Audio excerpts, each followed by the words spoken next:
Reggie here, your friendly neighborhood bodybuilder and comic book collector. And I want to welcome you to my Friday live stream. I am laughing here because I'm reading some of the comments that people are making in the chat, and you guys crack me up. So, who knows whether you are going to agree with anything that I am going to discuss in this live stream.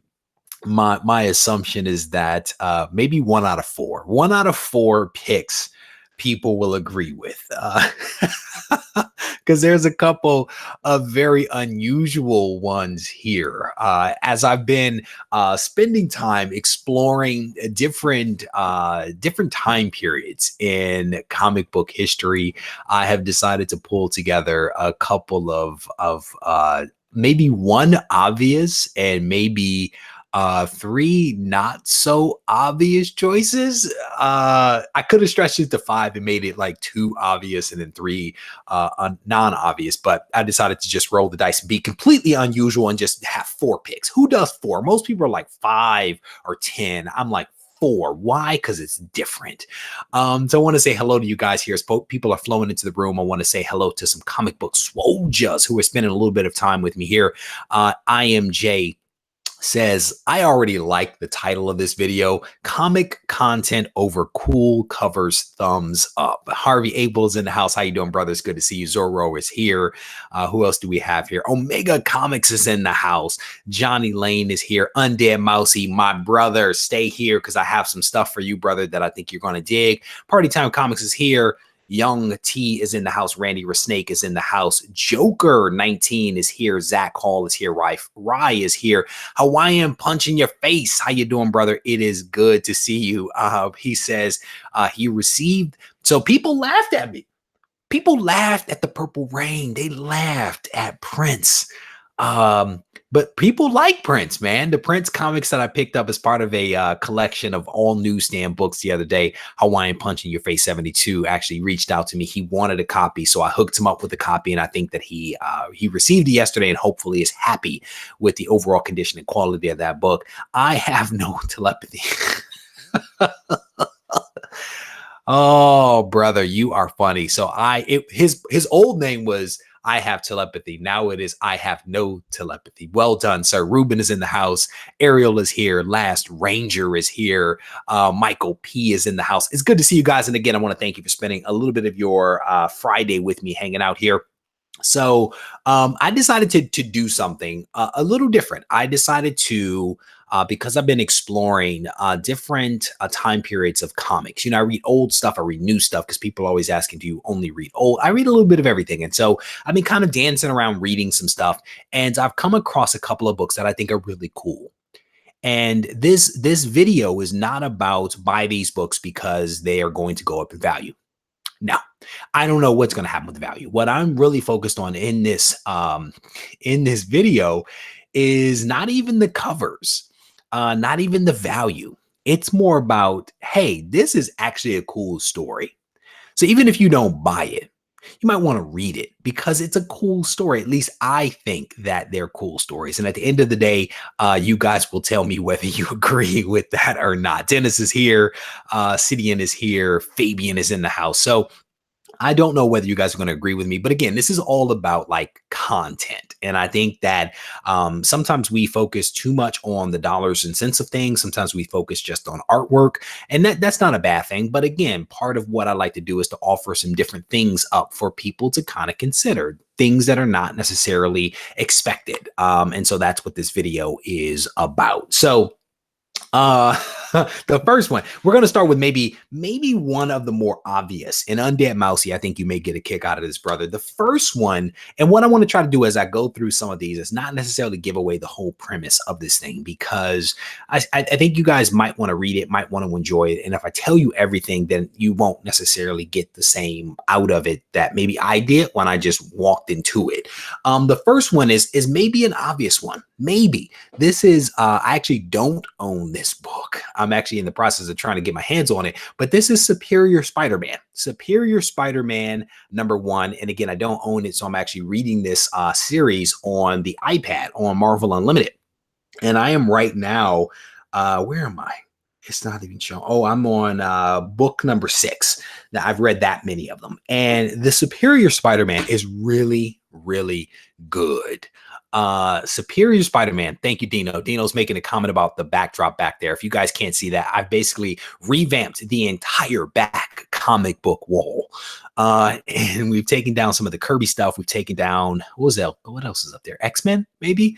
And we've replaced it with basically all Amazing Spider-Man, with the exception of one, that one back over there, which is my Lobo. If you guys don't know about Lobo, Lobo is dope, and we can talk about that a little bit later. But the first book that I want to bring you all's attention to is Superior Spider-Man. And this is actually a really, really cool story. It is basically where Doc Ock has taken over the body of Peter Parker. And he basically starts living Peter's life. He basically becomes Spider-Man and becomes Peter Parker, and he lives his life. In some ways, he jacks up Peter's life, and in some ways, he actually makes his life better. And I would even venture to say that in some ways, Superior Spider-Man is superior. He is a superior Spider-Man. There is some texture and context to his character that you don't necessarily find with the regular Peter Parker Spider-Man. And his intellect, his ability to use his intellect to make his life better, easier, I think is really, really cool. It is like taking Peter Parker and just having a fresh perspective on him, because Peter is genius. He is extremely smart, but he doesn't necessarily apply that intellect, if you will, to being Spider-Man, right? And in some of the earlier things with Spider-Man, you would see him with gadgets and stuff like that. He built his web shooters and all that kind of stuff, but you don't really see him. He built like the Spider-Mobile, but you don't really see him applying that intellect and that ability to create to make his job as Spider-Man better. He still rushes in wearing tights and fights guys. That's basically what he does. You know what I'm saying? And so he's not like, basically, it's almost like Doc Ock becomes a Batman kind of sort of version of Spider-Man. That is maybe a good way to describe it, again, without giving it away. It is actually a really good read. It is a good read. IMJ says, I also have a spleen. You are hilarious, bro. Funny. Niles says Superior Spider-Man was some of the best reading he'd had in a long time. Bought every book of that run. Well said, bro, because it is a really good read. I have not read it all. I am on book 6. I don't even own any of the books. I think I may own one because somebody gave me like issue 16, but I'm actually in the process of trying to get them. Now, here's the interesting thing about Superior Spider-Man is that Superior Spider-Man is actually in continuity. Because, and I don't know if people know this, when you think about Spider-Man, Amazing Spider-Man basically runs from issue 1 through 801, but there is an interruption, if you will, for, what is it, 33 issues. 33 issues from issue number 701 to 733. Amazing Spider-Man basically becomes Superior Spider-Man. Now, why? Why? It is because in issue number 700, Peter Parker dies. I think that is correct. I think he dies in 700. I think Peter Parker dies in issue 700, and Doc Ock takes over the body of Peter Parker and basically becomes Superior Spider-Man with issue number 701, basically, which is Superior Spider-Man number 1. So as I'm working on my run of Amazing Spider-Man 1 through 801 at basically 700, which is an issue I have, I now need to get Superior Spider-Man 1 through 33 so that I can basically complete 701 through 733, right? So, but it is, again, getting back to the topic at hand, it is really a good read. And Undead Mousy says, Superior Spider-Man got me back into comics because it's dope. Doc Ock, man, here's the thing. Is I don't know that Doc Ock was all that interesting before Superior Spider-Man. Like, I think he was a cool character. I have like his first appearance. I have issue 55, which is back on the wall with his head, which I think is really cool. He's a cool character, but he makes a fantastic Spider-Man, right? He makes a fantastic anti-hero kind of guy, and I'm really enjoying this read. And so again, if you like Spider-Man, if you like Doc Ock, if you want to see an example of really good modern writing, right? And I think it's Dan Slott. You want to check out Superior Spider-Man because it is actually really good. Yeah, Dan Slott is the writer. Ryan Stegman is the writer. I'm sorry, the artist. So you definitely want to check that out. So that is like one of the first picks. What is this? Have we dogged on? Yeah, we talked about that. Hey, but Carter, we actually spoke about JJ Abrams yesterday's live stream. So you may want to go back and check that one out. But that was like my first pick was Superior Spider-Man. These are really not in any order, but that was the one I was like, okay, people are like going to get that one. So I'm telling you, it is really cool. I've read the no Superman Year One. No, I haven't read that. So my next pick is probably one that is not that obvious. Unless you were just on my Instagram and saw me post this one up. This one is not that obvious. It is Sleepwalker #1. And I'm going to tell you, don't sleep. Don't sleep on Sleepwalker #1. Yes, it is from the 90s, but it is actually a good read. It is a good read. And I had a copy of this and I guess I used to read Sleepwalker back in the 90s, and I didn't remember it being a very good book. And I actually sold off my entire run. I didn't have a full run, but I had a lot of them. Sold off the entire run of Sleepwalker when I first got back into comics at the end of 2017.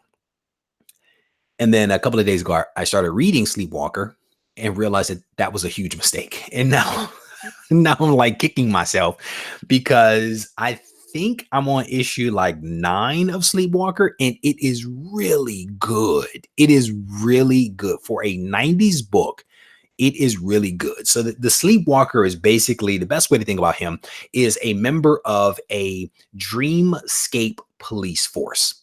And they are tasked with protecting the innocents from being terrorized by things that live in the dreamscape. And I guess basically the way the thing happens is that there is this universe that the dreamscape kind of exists between universes on the edge of like our universe, for example. And when when you go to sleep, these villains have the ability to kind of enter into your mind. And by entering into your mind, they can actually cause you to go crazy. And so this Sleepwalker not sales force, police force is basically tasked with protecting the dreamscape, protecting people from these invasions that ultimately drive them crazy. And it's actually kind of cool. It is actually kind of cool that they have this this ability to manipulate matter, physical matter, and they have limits. They can't use them on living organisms, but they can use them on inanimate objects. They can use them to basically warp physical things. And you see an example of that on the cover. It's actually not a bad cover either. And then he has this other thing, the Imaginator or something like that, which is a little hokey. He actually isn't wearing it right now because it was like ripped off or whatever and lost. But the look again, little hokey. It's the 90s, but generally speaking, it's actually pretty darn cool. It's a good read. The artwork is actually okay, and it is probably head and shoulders above like Darkhawk, which I also read a couple of months ago. Did not enjoy Darkhawk as much as I am enjoying Sleepwalker.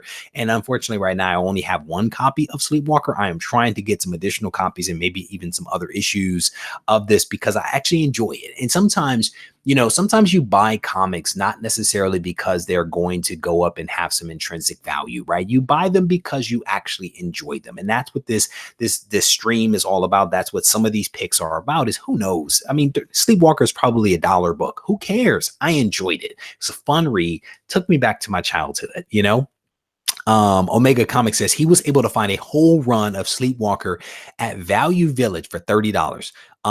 Bro, hook your boy up. Come on, man. That's actually not a bad price. That's actually not a bad price. for that. Congratulations on that one. A couple of people are asking if I've read Conan the Barbarian. Kyler is asking that. I have not. And I'm guessing you're talking about the new one. I actually talked about that the other day, where I've heard a lot of things about the new Conan series. People are saying that it's really, really good. I have not read it. And it's one of those things, right, where there is a whole lot more content out there than you have the ability to actually read. Just being practical when you're trying to balance a lot of different things, there's a lot more content out there. And but what this is about, and what Kyler is kind of illustrating here, is that a lot of people talk down about modern comics, and they say that there isn't any good writing. I disagree.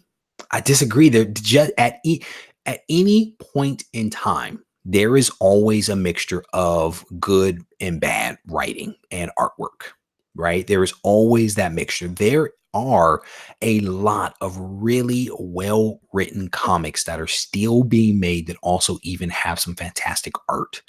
There is also a lot of comics that are garbage, just being honest. But you can say the same thing about the 90s, about the 80s, about the 70s, about the 60s, right? There is good and bad in all times. And Kyler said he enjoyed the original and the new about the same. New doesn't mean bad. Well said, my friend. And a lot of people have that perception that new is bad. And I don't necessarily know if I agree with that. I will say that like the paper quality of new comics isn't what it once was. I would say that. But there are some really well written and illustrated comics that are coming out, just like there were a lot of well written and well drawn comics in the past. So hello to all the new people that are flowing into the room here. Did not read anything current for about a year other than Immortal Hulk. Still buying it. Will catch up soon. Yeah. And again, that's my struggle, is that I'm constantly reading old stuff and reading new stuff, and then trying to read stuff that I've like always wanted to read. Like I went back and read Hulk, read like the first issues of Hulk, first 6. And I read them because I was reading the Immortal Hulk, and I was hearing how the Immortal Hulk was very reminiscent of the early Hulk. And I had never read it. So I went back and read it. And so I'm always trying to find this balance between staying current with some of the stuff that's happening now, but then also revisiting some of that wonderful content that I never had a chance to read before. And then playing with some things like Sleepwalker that I remember from my childhood, or Fallen Angels, or Exterminators, or X Factor. Some of these things that I loved as a kid, I'm going back and reading, which actually brings me to my next pick, which I'll show you guys in just a second. So here, Zach, let's revisit that. I like to try to stay focused as best I can on like the topic at hand, and then towards the end of this, we'll get into some of that other stuff. But let's put a pin in that one, Zach, because I think that's an excellent point. I was debating whether I talked about that or whether I talked about these books, and I opted to talk about these. But we can get to the other part. Robotech says, I think Immortal Hulk great because they left out the political agenda, and they focus mainly on the old school Stalk Hulk. Yeah, I mean, I would agree with that. I actually had a wonderful conversation with a comic shop owner yesterday about the fact that people make these statements, and I'm not saying that you are Robotech, but I'm want to tie it together. That people are making these statements that there's no place for like politics and agendas and things like that in comics.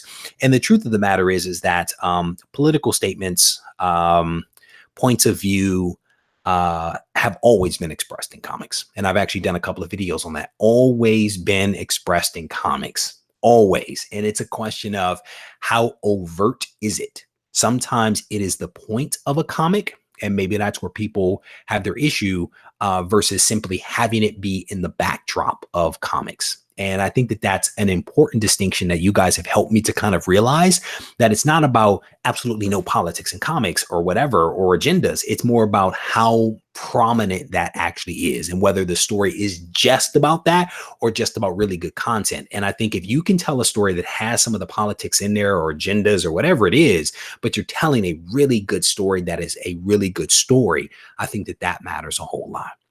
So here's my next pick. Here's my next pick. Mark Tripp, how you doing, brother? Here's my next pick. And again, it's not necessarily an obvious choice. It is another 90s book, Pit #1. First, it's a dope cover. I'm gonna just be honest. I have always liked this creepy cover. But it's also a really good read. It is actually a really good read. The guy, Pitt, is basically a hybrid. He is a hybrid that is on Earth, and he has these strange interactions with Timmy, like some little kid, and it's a fun read where the art is pretty solid, the fight scenes are pretty solid, the dialogue is just interesting. It's a quirky read, and it's by an independent, so a little bit of a balance to some of the heavy Marvel stuff that I do. But Pitt, I think, is good. I think I've read like 10 or 11 issues of this, and I actually and what's cool about it, someone just asked, Zach Hall asked who actually drew this. This is Dale Keown. I think that's how you say his name. Dale did the Hulk for a while. And one of his iconic books in my mind is, I think it's Hulk 377. It's the one where you, with the green and the silhouette of the Hulk that you basically see, actually have a version that is signed by him right in the middle of that Hulk. But he basically went from, I think, Immortal Hulk to sorry, he went from Hulk, Incredible Hulk, to doing I think this book. So I think that this is him. And if someone out there is listening to this and knows better or can look it up, please just let me know. But Pitt is one of those 90s books that is actually good, just like Sleepwalker. I've been reading Young Bloods and Wild Star and Cyber Force. Man, if it was an early Image book, Wet Works. I've read all this stuff, and a lot of it's not good. A lot of it is like they're introducing so many characters, right, all at once, and they just repeat the name over and over, thinking that they're going to build some kind of name recognition. But all that happens for me is it becomes a like alphabet soup. It just becomes name soup, and all of the characters to me just all look the same. And so I had a really tough time with like Young Bloods and some of those aforementioned comics. With Pitt, it was Pitt and Timmy. So again, this is one of those not so obvious picks. You can probably pick this book up like in a dollar bin or something like that. I think I paid like $5 for this one from a shop where I'm trying to develop a relationship with them. So I spent a little bit of extra money on this one, but it's a really nice copy. But again, it's just another fun read. So Rye, let's revisit that in a couple of moments. I want to stay focused on like what I'm trying to accomplish in the first part of this. So if that people watch this video, they are able to get, the 4 books that I'm talking about, and then we can talk about all the other stuff. So give me a couple of minutes and then we'll revisit at least 2 topics that I've heard from you guys that you want to talk about. So just remind me. So the last book, kind of keeping this thing moving. Undead Mousy says he's walking around with Reggie on his phone as he's looking for a knife to open his box from CGC. You are hilarious, my friend. Undead Mousy across the pond. He is like a brother from another mother. This dude is another amazing Spider-Man guy that I absolutely love. Wetworks was before its time, military sci-fi. Wetworks was not bad, bro. Wetworks, it was, I mean, there was some redeeming value to a lot of those comics that maybe if they were done now might be better. And I know some of them have gone through a couple of different volumes. I haven't read the additional volumes of some of these. Like I like Wildstar Volume 1. I enjoyed it.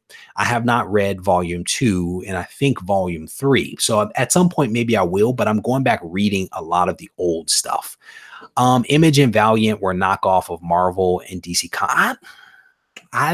I don't know if I completely agree with that. I think there are some characters, like there's one character that looks exactly like Wolverine. I think it was a Rob Liefeld character. Wildside maybe look exactly like Wolverine. But there with Pitt, maybe you could say he looks like Incredible Hulk, maybe, but that's only because you had the same artist working on both. But I think fundamentally those 2 characters are very different. I don't know if they were direct ripoffs of DC and Marvel. I don't know if I would agree with that. I mean, somebody can make the case that Wildstar, for example, was derivative of like Venom because he had a symbionte.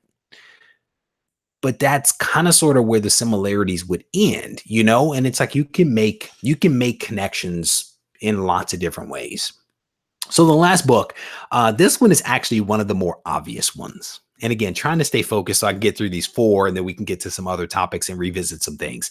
The fourth one is an obvious pick. It's an obvious pick, I think. And it's a modern Silver Surfer Black. If you have not seen this Laffy Taffy comic, you are missing out. It is so Laffy Taffy. The artwork on this book is it is trippy. It really is trippy artwork. But it is also a really fun read. Let me restate. It's a weird read and the artwork is trippy and they go together quite nicely. And Donnie Cates is actually the writer on this thing. And who is the artist? Trad Moore. It is trippy. It really is trippy stuff. It is like reading Laffy Taffy or looking at Laffy Taffy, and it's just well done. When I first read Venom, I struggled with connecting to Venom. John Malin says that guy's an artist, but that normies don't like it. I totally understand where he's coming from with that. I would agree, but it's dope. I definitely get it for its artistic value because it is trippy. Comic collection agency was like that crotch shot. Yeah, I started to make that joke myself, man, my friend. Thank you for bringing it up so that I could now say it. But when I first read Venom, I struggled with connecting to issue number 1 of Venom. I actually read part of it. I set it aside. I was like, I'm not digging this. And then I came back and started it again. And I was like, okay, I'm in the right frame of mind. I can dig it. When I first read Silver Surfer Black, I had that, oh, this is different. But then I got into it and I was like, oh, this is dope. And it's so well done that there are all these, in my mind, like tentacles that are being dropped out there. And the question is going to become, how is Donnie going to tie them together? And I think he's going to tie them together beautifully because that's what he's done with Venom. He has built out the Venom character extremely well. He's built out Eddie Brock extremely well. I think the new writer that's taking over for him is continuing some of those things, but just really well done. And there was a surprise in Silver Surfer Black that ties back to some other things that I don't want to ruin for you, but it all ties together quite beautifully. And this is actually I think like a reader copy that was sent to me because I actually read this versus the regular versions, and I actually have, I think right now, 5 or 6 copies of Silver Surfer Black because I thought the artwork was slick. I'm gonna be honest with you. The artwork for Silver Surfer Black is gorgeous. Video coming out soon. But I was pleasantly surprised at the quality of the story. And with where I think this story is going to go, I think you could be looking at another like Venom, Immortal Hulk kind of read. Will it be as successful as those 2 books? I don't know. I really don't. But Donnie Cates is doing it, and Donnie Cates has some talent. So if you guys are interested, I definitely encourage you guys to check this stuff out. I got that, Zach. I just kind of alluded to the fact that there's another writer that's like filling in on Venom right now because Donnie is doing some other things. And I think this is only like a 5-part story arc or 6-part or something like that. So definitely a fun read. If you guys have an opportunity to check this one out, definitely would encourage you to do so because I think they're really, really cool. All 4 of these books, I think, are two maybe are obvious, 2 are not so obvious, but all 4 I think are really good reads. So if you get a chance, check them out. Digitally is always the best way to go, especially if you have Marvel Unlimited. You don't even have to pay anything to actually read it because that's sometimes the best way to experiment with some stuff is to not pay for it. Find out whether you like it, and then if you do, then you actually spend some money and pick it up. So probably not as successful because Silver Surfer Black is a mini. Silver Surfer needs well, here's the thing. Could it not be a setup for a long-term series for Silver Surfer, right? They could be laying the foundation here for a long-term Silver Surfer, maybe not with Donnie Cates, maybe with Donnie Cates. I don't know. Donnie is like stretched in lots of different directions with a lot of different books. But Silver Surfer Black is a limited series, yes, a mini series. But could it lead to something greater? I don't know. I don't know. I mean, it could, especially if people respond to it incredibly well. It could be the foundation for things moving forward. Only time will tell whether that is as the case. So, IMJ says that'd be nice, more cosmic ongoing books. I completely agree. And back in the '90s, there were a lot more cosmic stuff. All of the Adam Warlock, Infinity War, Infinity Watch, Infinity Gauntlet stuff was going on. Silver Surfer was like super dope back then. There was a lot of like cosmic stuff, and I don't know that there's a lot of cosmic stuff now. But if you look at like what's happening with like Venom and kind of sort of like the Knoll stuff, there is a little bit of some cosmic stuff that's happening. I haven't read Fantastic Four in a while, but Fantastic Four has always been out there, but a little disconnected from the main Marvel universe in some respects. So, you are Niles, very funny. All right, so there you go. Those are essentially my four picks for this thing, and I think that there were a couple of questions that people raised. I think Zach was one, and I think Rye was another. So if you guys want to type to your comments back in, let me know what those were because we can probably get to some of that stuff right now. Hawk World was a great series back in the '90s and some nice art. I'm guessing that was DC. I'm not familiar with Hawk World, Nathan. Not familiar with that one. If you guys get a chance, type your questions back in because I think there were a couple of cool ones that I'd like to get back to. Don't sleep on Noel. They have big plans for him. Universe X, I think you're right about that, bro. I really do think that you're right about that. I think that especially with some things that are happening, again, I don't want to give stuff away for people that have yet to read these books. I think that Noel, there is some legs there. And as long as Donnie Cates is still like a hot writer, I think they are going to allow him to do what he wants to do. And I think that because Noel is his creation, he is going to try to set this up for a long-term successful character.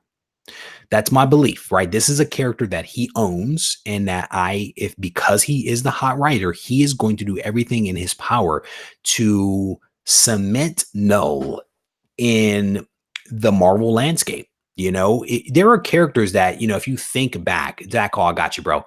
I'm gonna hit these two questions. So if you think back, like if you think about Thanos, Thanos was now I forget his name. Now I blank out on his name as I'm making my point. There are certain characters, let's go a different way. There are certain characters that are synonymous with a specific writer. And whenever you think about that writer, Jim Starlin, you think of that artist. And Donnie Cates has the potential to do that, not just once, but with a couple of different characters that he has created.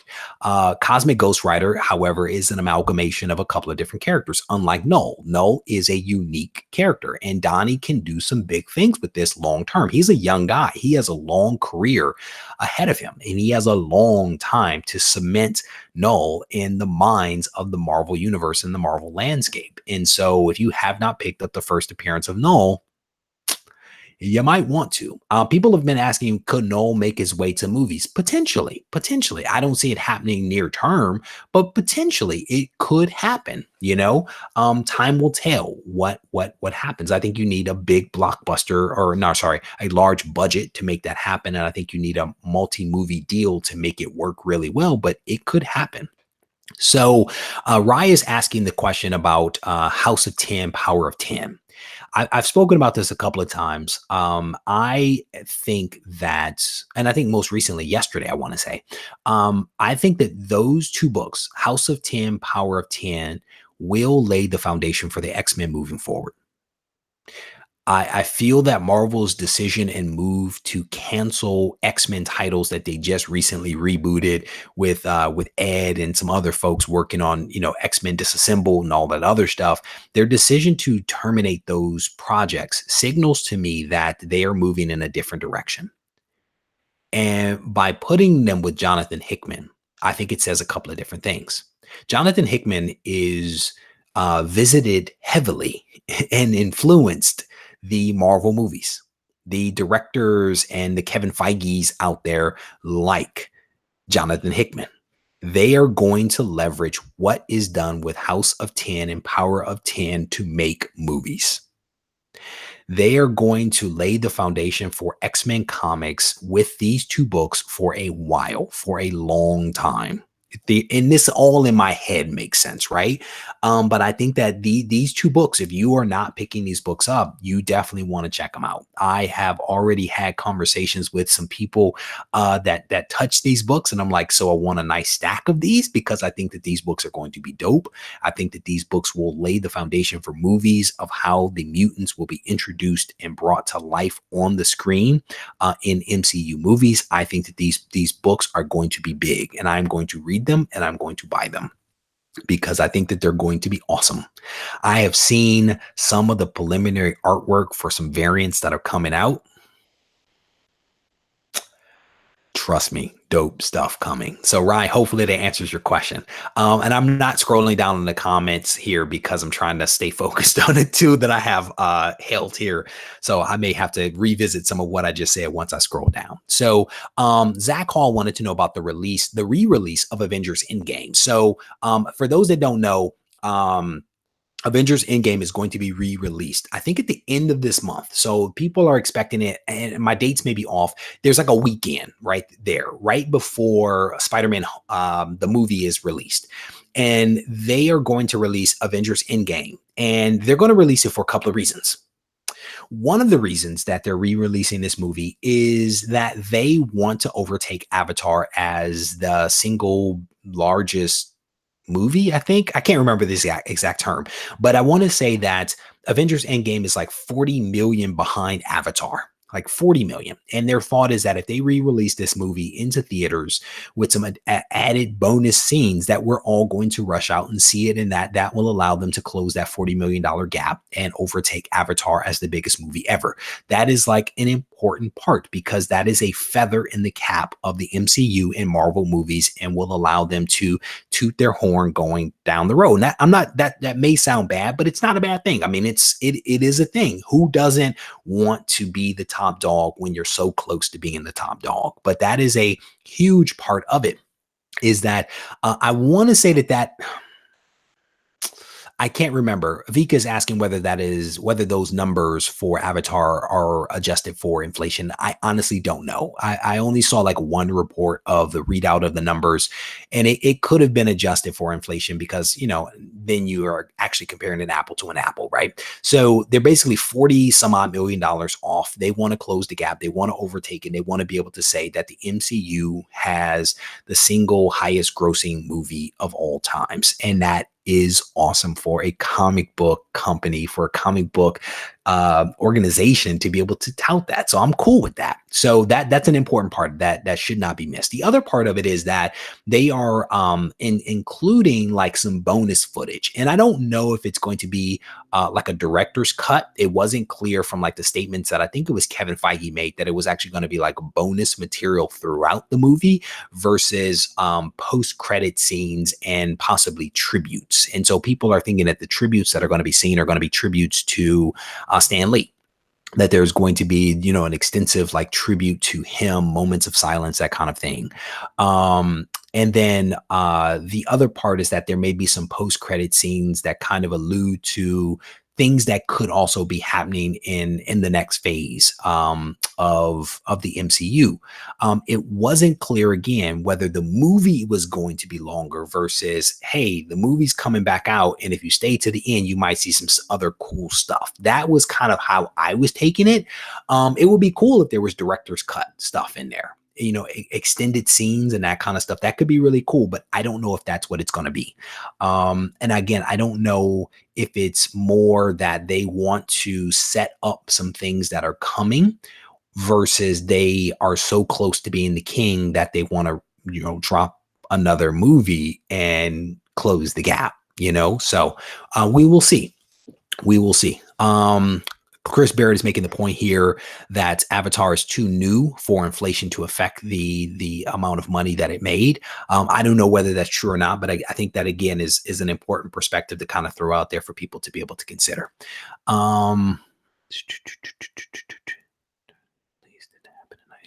Scrolling through some of the comments here. IMJ, I know what I'm just saying for X-Men on film. Claremont has been tapped pretty well. Hickman's X-Men is next up. Um, Matthew's making the point here that the Gibbon is going to be in Far From Home, bro. Telling you, no, the Gibbon is going to be in the next phase of the MCU. It's going to be a cosmic phase and it's going to be a cosmic Gibbon, right? We are going to elevate him and in the same way that in the early phases, all of the MCU was really rooted in Tony Stark, right? It was the rise and fall of Tony Stark and, concluded with his death. I think that this cosmic phase is really going to be rooted in the rise and fall of the Gibbon, of the cosmic Gibbon. I think that's really where the focus is going to be. Rye is making the point that Namor could potentially show up. I know a lot of people are excited about possibly Namor because of the scene where there was the earthquake under Wakanda, and they were like, we're not going to do anything about it because of the history that is shared there. That would be dope. That would be dope if they do decide to introduce Namor the Submariner to the MCU. I think that could be incredible. And I have been a Namor fan for a very long time. Back in the 90s, I collected like his limited series stuff. I think it was a 12-part series. I still literally have that right here at my ankle. I'm a Namor fan. So I think if they introduce him, I think that could be really cool. I've picked up a couple of his number ones. I picked up his Iron Man and Sub Namor or Namor number one, the one shot. Introduce him, man, because I think he's a cool character. I think, they could go that route and talk about mutants because technically he was one of the first mutants. They could go that route. One of the other things that I thought about the other day when I saw this whole Weapons Plus stuff, that could be one, and I think this theory has been batted around, so this is not unique to me. Weapons Plus could be potentially one of the ways that they introduce mutants into the MCU, because it is basically where I think Captain America and Logan were basically turned into super soldiers through a United States program and a Canadian program designed to create super soldiers. And so the history of Captain America is pretty well known from the movies that have been made, featuring him telling his origin story to some degree or another, right?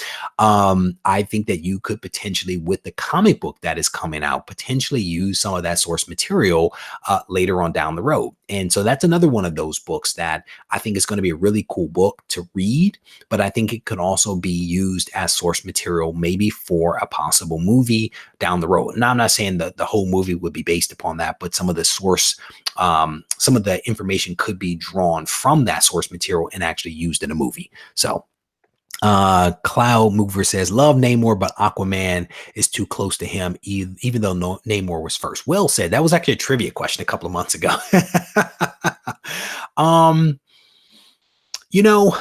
They are close, but I think that the two movies could potentially stand alone. I think that both of them will potentially be underwater land-based movies, but I think that I think Namor is a pretty compelling and interesting character. If you think about his relationship with Sue Storm and the Fantastic Four as a whole, I think that that's pretty cool. If you think about his history with the Black Panther and Wakanda, going all the way through the Illuminati and the New Avengers, and there was another story arc where they had some battles.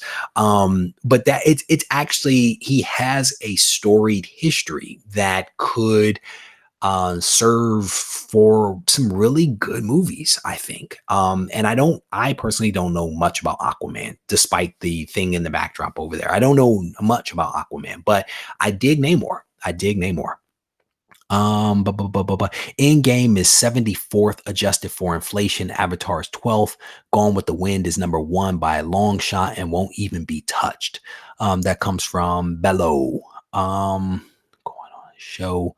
What is this? Regie, there is spec that there's going to be a show in Disney Plus about Weapons X tests. You could be, I don't know. I would have to defer to you. But anything involving Weapon X, bro, I'm on. That is one of my favorite story arcs of all time. From back in the day, it was a favorite of mine. And then I reread it about a year ago as an adult and was like, yeah, that's super dope. So I'm good with that. I'm definitely good with that. Scrolling through some of the comments here. Kimball is basically saying, I've heard rumors that The Rock is being considered to play Namor. I there are so many rumors out there, right? Just looking at The Rock in general, there are rumors that he may that potentially Namor, and I personally think he's too big to be Namor. But then there's also he's being supposedly considered for the Thing as part of the Fantastic Four. You look at what's happening with Keanu Reeves, they are, they have him in like 4 or 5 different roles already. And then I looked at just today, there was a mock-up someone had done of him as Wolverine with a scratch on his head where you could see the adamantium underneath his skin smoking a cigar. I think that rumors are just rumors, right? Until contracts start getting signed. I think that this is all really cool stuff to debate. There's actually a channel out there, and I can't remember the name of it exactly, but they are putting a lot of content out there about speculation of who is going to play what role. And what's missing from that is actual evidence. It is just pure speculation. Let me look at this guy and pick a character that I think he would be dope as. That's basically the extent of the evidence. And I think that that's really fun. And I just think, but we have to take it with that grain of salt that this is just someone speculating, someone just having some fun and just having, a little bit of make believe fun. That's what that is. I personally don't think Namor would be played well by The Rock. The Rock is too big. Namor is he has some athletic ability, but he's not Rock big. Rock is a big dude. I could see The Rock playing Thing, but people made arguments yesterday when we talked about it that he would basically be a background character, and The Rock doesn't play background. That's actually a valid point. So I don't know. Yeah. So Chris Barrett is making the point here that the Illuminati is kind of out of the picture because Tony Stark is dead. No doubt about that. There's no doubt about that. My point was that there were wonderful scenes that were depicted in the Illuminati story. And I think it was Illuminati where there was that tension between Namor and the Black Panther. That was the point that I was trying to make, is that he has various touch points with various superheroes where they could be leveraged to tell a really good story about him. Not that they would make a movie about the Illuminati, because that was what, a one shot, I think. No, it was actually a 4-parter that looked at different aspects of the Illuminati's influencing certain things that were happening in the MCU. So, but I definitely enjoyed that. That's another really, really good story arc. Hulk's snap created mutants with the mix of gamma-based power. That is something that has been debated about. I have seen that. Lots of debate about that. You could be right. I don't know. I think that would be a little contrarian to, I think, the fundamental origin of mutants in the MCU. Part of my thinking is that I personally believe that they are going to lay the foundation for mutants using the Eternals movie. Because if you think about what the Celestials basically did, is that they basically came to Earth and they manipulated man and they created mutants and deviants basically from that. And that explains where Thanos came from, and it could explain where mutants came from, right? Because that, if you go back and read the original work by Jack Kirby, that is basically what he laid the foundation of. And the fact that they have a movie where they're actually going to be talking about that, I think that could be the way that they introduce it. The whole gamma thing, if you think about what's happening with Immortal Hulk, gamma is where you get characters like the Absorbing Man and She-Hulk and some of that other stuff. I don't know if they're going to use gamma for mutants. And I could be wrong about that, but I don't know about the connection between mutants and gamma. And maybe I need to do a little research on that myself, because I am happy to be wrong. No pride in ownership over here, man, because we are just making this stuff up as we go along, I'm going to show that comment. So scrolling through some of the comments here. What do you think of Keanu on the MCU? I'm cool with it. I'm cool with Keanu Reeves coming through. I think he's a super talented actor. I think he has a range that could be depicted, and I would be cool with him coming to the MCU, not as Wolverine, though. Not as Wolverine. I think that would be a mistake. And we actually, if you want to hear my thoughts fully on that, if you go back and watch the video that I did yesterday, I actually spoke a fair amount about Keanu Reeves in that last video. Scrolling through, scrolling through some of the comments here. Don Cheadle's my man. I love that dude. Greek Freak, thank you, brother. Greek Freak says he loves the live shows, mostly because we just sit over here and just make stuff up. I think Wakanda will be dreamed the first mutant. Oh, I think Wanda will be dreamed the first mutant, and she will bring other mutants into the woodwork. That could be possible. That could be possible. But that also means that Wanda could undo it, right? And I think that that could be kind of risky if it is based upon the whim of a person that is potentially unstable or unstable chaos magic. So I don't know about using Wanda as the impetus that brings mutants into existence, right? Because part of it is the argument that mutants have always been there, but then the other argument is that they suddenly appear. So Wanda could be used if they suddenly appear, but again, I think that chaos magic, I don't know if that's a good foundation upon which to build things, because to your point, she could very quickly be like, well, no more mutants, right? Which is very House of M, and then they go away. So I don't know. I don't know. Scrolling through some of the comments. So, Reggie, who is your favorite current comic artist? Um, I really dig Ed McGuinness.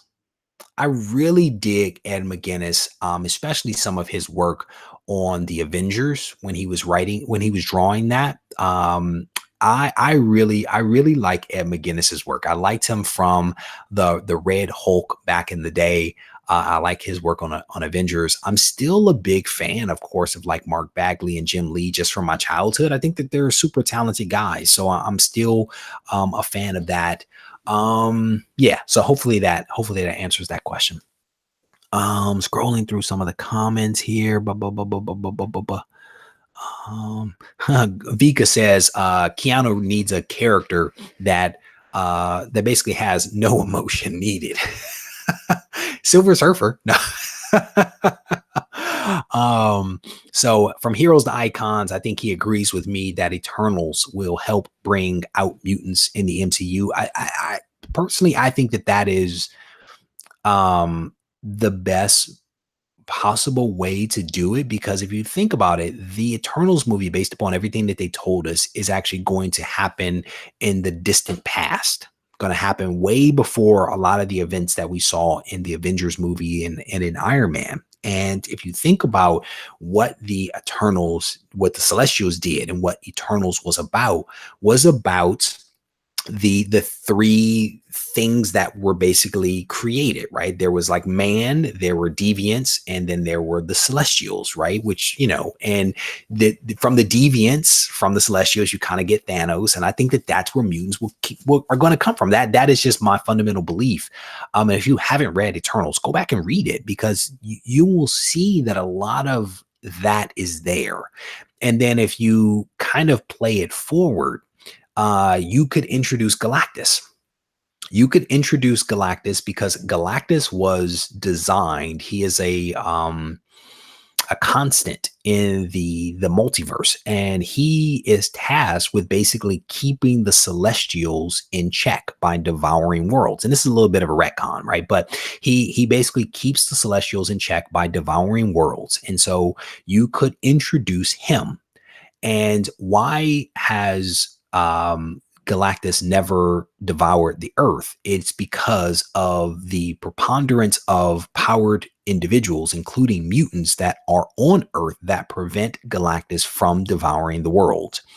And he has come, I think, to the world 4 times, and each time been turned away because of the power of powered individuals, and that includes superhumans and also mutants as well. So there's a couple of things that could be done with the Eternals movie if they choose to do it. You could have the Silver Surfer again be introduced. You then could lead into more mutant stuff. You could lead into more FF stuff at that point. There's a lot of ways that if they choose to do it with the Eternals movie, it could set up what I believe to be the next phase, which is the focus on the cosmic. So again, this is one of those things where, man, I could be right and I could be completely wrong, but that's what makes all of this stuff fun. Is that we're just having a conversation. Scrolling through. The man with no telepathy says mutants come from their mutant parents. It's called biology. It's biology, people. Oh man. So here, Leonard is basically saying it got a fix or a way to put mutants in the MCU. Wanda changed everything in the past and erased mutants. Someone figured it out and used the Infinity Stones to bring them back. But the problem is the Infinity Stones have been damaged, right? And they've also been put back in their into their current time. So in my head, I think the Infinity Stones are done. I think that they are going to move away from Infinity Stones and Thanos and Tony Stark. Someone else had the idea that Tony Stark was potentially going to come back. I think that they've spent enough time on those topics that they're going to move away from some of those things, you know. But again, I could be right, you could be right, both could be wrong. Who the heck knows? Scrolling through some of the comments. Oh my goodness. No Keanu as Ghost Rider. If you're going to do Ghost Rider, bring in the young dude that played Robbie Reyes on the Agents of Shield. That dude, I enjoyed his depiction of Ghost Rider. I used to read Ghost Rider back in the day, bought the books, all that kind of stuff, and it was okay. The Robbie Reyes depiction of Ghost Rider, that is well done. That is well done. I definitely enjoy that. Nicholas says Keanu for the Watcher. No, I don't know. I don't know. I don't know. I need to pick up that FF13, right? Isn't that the first appearance of Owatu? I need to pick that up, but that book is super pricey. Super pricey. Undead Mousy says anything that gets us closer to the big G. Agree with that. Agree with that. Bring it back. Bring it back.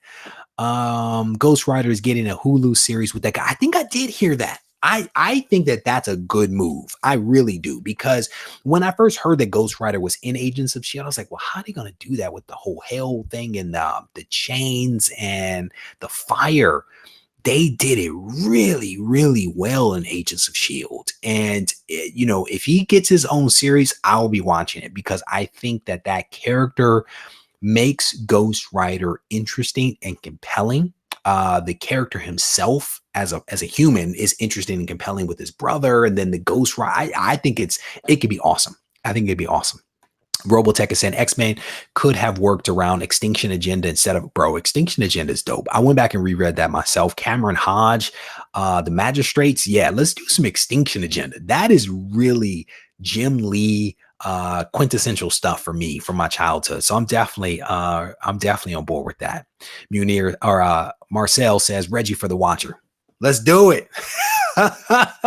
As long as I get those those purple slip-ons from the Fantastic Four 48. I want the purple slip-ons. That'll be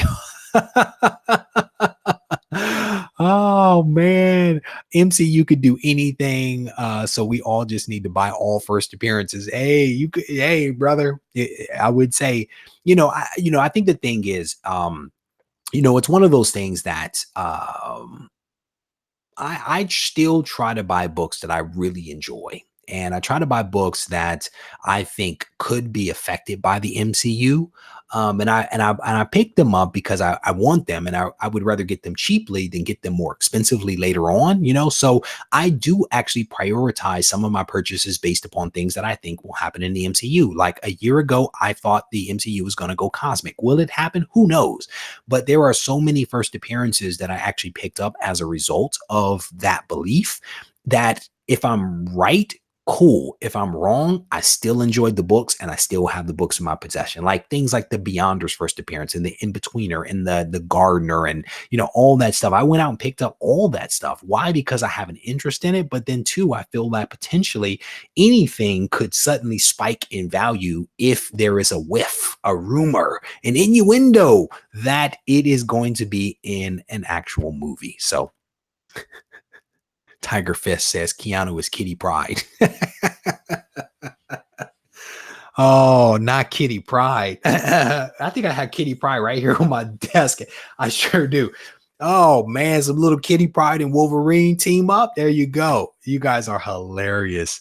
Scrolling through, buy what you like, and if you would, I actually buy what you like and you will never have regrets. Well said. I actually have a vlog that is coming out, I think next week, that is kind of on that topic, and you guys may enjoy it. So stay tuned for that.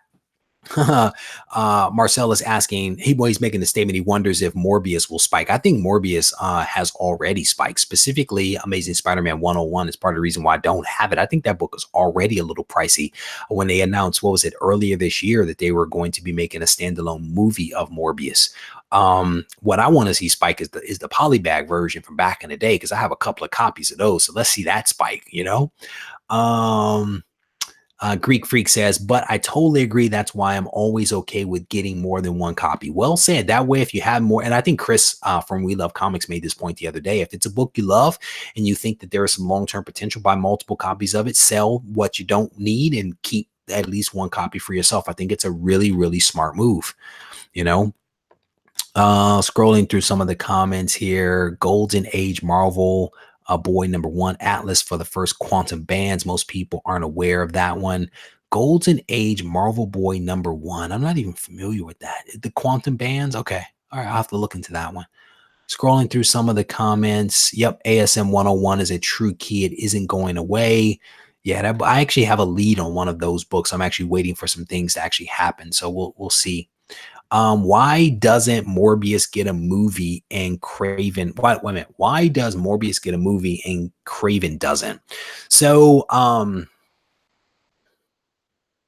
think there's a couple of reasons for that. And I'm pure speculation on my part. So here goes. Craven to some degree or another needs Spider-Man, right? Craven basically needs Spider-Man. His whole character is to some degree or another about the challenge of conquering things that defeating things that cannot be defeated, or tough challenges like the champion, right? So for Craven, his ultimate challenge is Spider-Man. Morbius doesn't necessarily need Spider-Man. Morbius is an anti-hero, a scientist that creates a serum to save his life, and he becomes a vampire. That also introduces the whole undead side of things, and that's a whole different vein of the undead, the unholy that Marvel could potentially pursue. Think Blade down that road, right? You could introduce some Blade and some of the other Sons of Midnight, or Midnight Sons. If you go that right with Craven leads back to Spider-Man. So that could be one reason, just off the top of my head, why one gets a movie and one doesn't. Now, Craven is definitely a cool character, right? That could be introduced into the MCU, but I think that he would need Spider-Man to some degree or another to stand on his own, right? And that's without them having a script that just completely like reimagines the character, or makes him a little more compelling. As I think about Craven, I always think Spider-Man. When I think Morbius, I think kind of sort of Venom-like anti-hero, could be versus anybody to some degree or another. Scrolling through Keanu as Professor X. Scrolling through some of the comments here. All right. Well, bring Craven in to hunt all the supers. Have him start with current Sony film. Well, you could go that route, but I mean that would require Marvel, right, to loan that character to Sony to be able to do that, which we've seen it go the other way. So why couldn't we see it go that route? So I think anything is possible. So with that, guys, I'm going to wrap this thing up. I have a couple of things that I need to get to. I want to thank you guys for hanging out with me just a little bit. I always enjoy these live streams, especially more because of this back part, when we can just kind of pontificate and just have a little bit of a session. At the end of the day, I don't know whether I'm right on any of this stuff. You guys have theories that are just as solid and just as sound as my own. So you could be right, I could be right, we could both be wrong. Who the heck knows? But that's what makes this kind of fun to me, is that we can just sit and have a conversation as if you were sitting right across the table from me, except that I have to read your responses. Neither here nor there. It is just a fact. But I want to thank you guys for hanging out with me on Friday. I hope that you guys enjoyed this video. And certainly if you need to reach out to me, don't hesitate to send me a message at Regie Collects on Instagram and regiecollects@gmail.com. And if for some crazy reason you are not yet subscribed to this channel, maybe this is the first video you've ever watched, In that case, as my son does, I want to invite you to subscribe to the channel, turn on notifications so that you can stay abreast of all the content that I release on a weekly basis. I will be back here in this chair for the Ready, Set, Go preview show this Sunday at 7:30, in which I'm going to give you a preview of all the content that is going to be coming out from the channel. And then I'll also be announcing the winner of our Go Collect giveaway. And so if you have not yet spotted the video in which I say, hey, do you want this book? You definitely want to go back and watch the videos that are coming out or that have come out between Monday and Friday to see if you can spot that video. But like I said, if you guys need me, don't hesitate to reach out. Stay close to Instagram because I'm going to be putting up a couple of books that I'm going to be selling. And there are some pretty cool books at favorable FMV prices. So definitely stay tuned if you are on Instagram. Regie Collects. Take care.